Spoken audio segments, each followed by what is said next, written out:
Daily Words of God. What is it that you seek now? To be perfected by God? To know God? To obtain God? Or perhaps you seek to carry yourself in the manner of a Peter of the 90s, or to have faith greater than that of Job. Or maybe you seek to be called righteous by God and arrive before the throne of God, or to be able to manifest God on earth and powerfully and resoundingly bear witness for God. Regardless of what you seek, overall, you seek for the sake of being saved by God.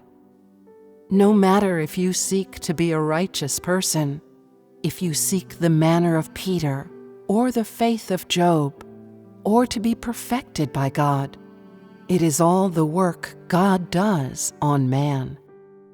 In other words, regardless of what you seek, it is all for the sake of being perfected by God, all for the sake of experiencing God's word to satisfy God's heart. Whatever you seek, it is all for the sake of discovering the loveliness of God, of searching out a path to practice in real experience, with the aim of being able to throw off your own rebellious disposition, achieving a proper state within yourself, being able to completely conform to God's will, become a correct person, and have a correct motive in everything you do.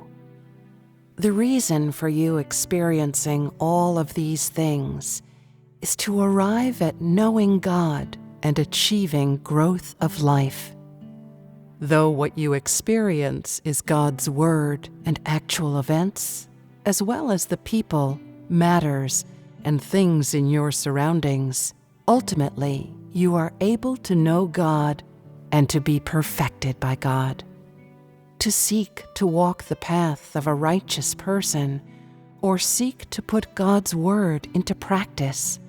These are the running track, while knowing God and being perfected by God are the destination. Whether you now seek perfection by God or seek to bear witness for God, it is all ultimately in order to know God.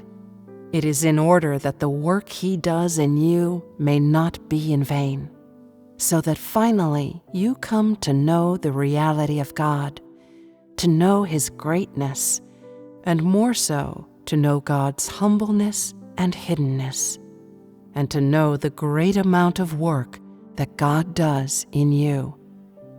God has humbled Himself to such a level that He does His work in these filthy and corrupt people, and perfects this group of people.